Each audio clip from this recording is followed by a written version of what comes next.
How's it going? I'm Cameron. I'm a member of the WorldSmith team, and I thought I would start a new series about kind of showcasing different features of the website, new updates, anything along those lines. And if you have any questions at all, you can just drop them in the comments, and I'll be there to answer them.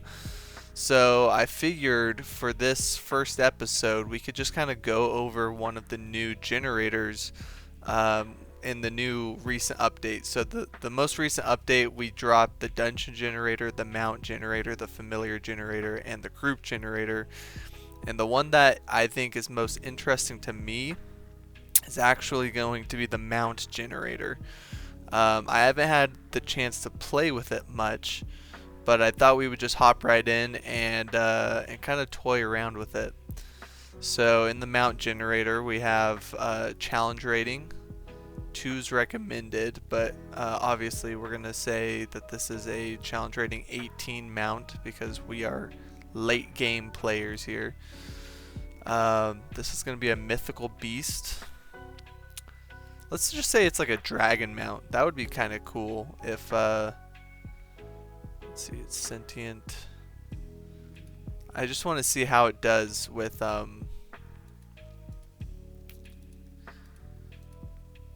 like making a dragon. Care level medium. Actually, let's go low. Man, this is very fleshed out. I did not realize there were so many options. I'm actually gonna leave most of these options blank. I'm just gonna fill out the ones that I think WorldSmith needs, the AI needs to like fill in the blanks. Personality traits, protective.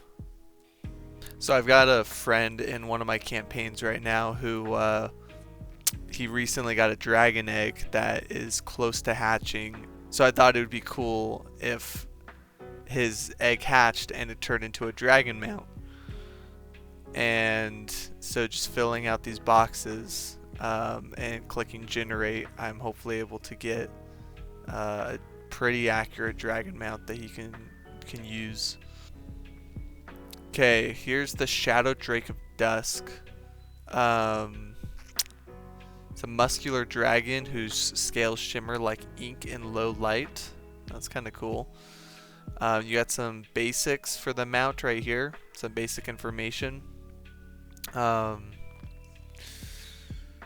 Summoning method, a 1-hour ritual that consumes 500 gold of powdered obsidian and 2 vials of midnight water.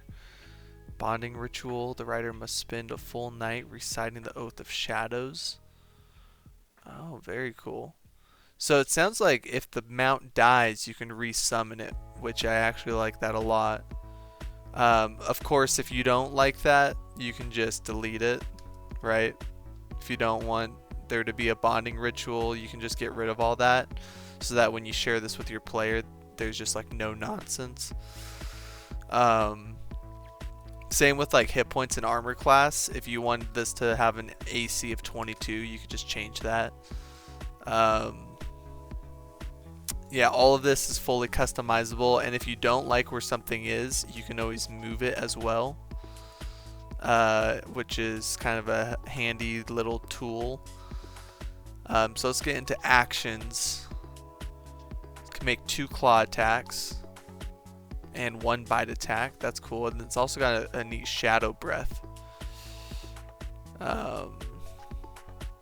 Care information, some basics right here. Monthly cost of 300 gold pieces to care for your dragon. Oh, that's really fun. And then if you manage to take good care of your pet, of your mount, then you get advantage on stealth checks, a +2 bonus to initiative, and the rider's melee strikes are imbued with 1d6 necrotic damage. But if you don't take good care of your Drake, its flight speed is halved, refuses commands, and imposes disadvantage on wisdom saving throws. That is really interesting, actually. I like that a lot. Yeah, it kind of adds a new element to taking care of a mount, right? That was a cool mount. I'm curious what a recommended CR2 mount would look like. Like if this was just a basic animal, we'll say like a horse. I'm just gonna leave the rest blank, see what the AI comes up with as its like most default creation. Okay, so we have the Storm Step Charger. This looks to be like a thunderous themed horse. So it's got 45 hit points, 12 armor. Requires 50 gold pieces if you want to summon it. You have all of your information right here. It's got a bit of an AoE attack, which I like. And then you have obviously your care information with some benefits if you take good care of it, and some negative effects if you don't. So that's essentially the mount generator.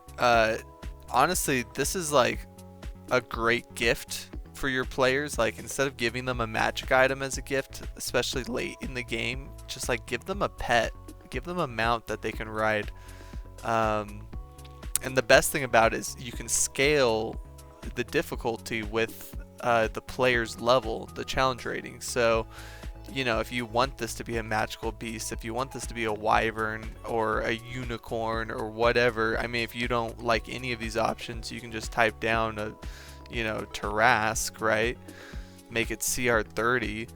Then, you know, your players can have a pet Tarask, right? 676 hit points, 25 armor. If you want to rename it and make it an actual Tarask, you can go ahead and do so. It's got all of its stats right here. It's just a massive hitter in general. But it does cost 10,000 gold pieces to take care of it. But if you take good care of it, it can cast Earthquake once a day, which is super fun.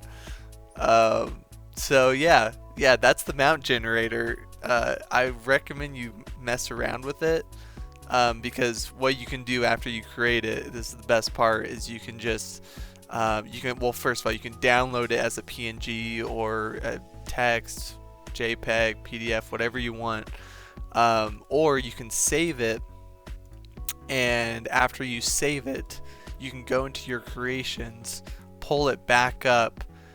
You can re-edit it if you want to, so you could change whatever you want about it, and then you can share it with your players by generating a link, and you can just copy and paste that into your friend's text message or something, and boom, they can pull it up on their phone.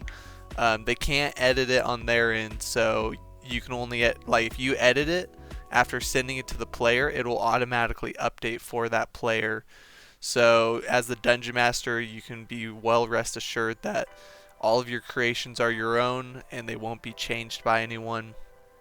It's very practical. So yeah, I highly recommend you use this in your campaign. It will elevate your session 100%. As always, please leave a comment, like, and subscribe. If you have any other questions, just let me know, and I will be there in the comments. So thanks so much for watching, you guys. Appreciate you all being on here, and keep on making homebrew.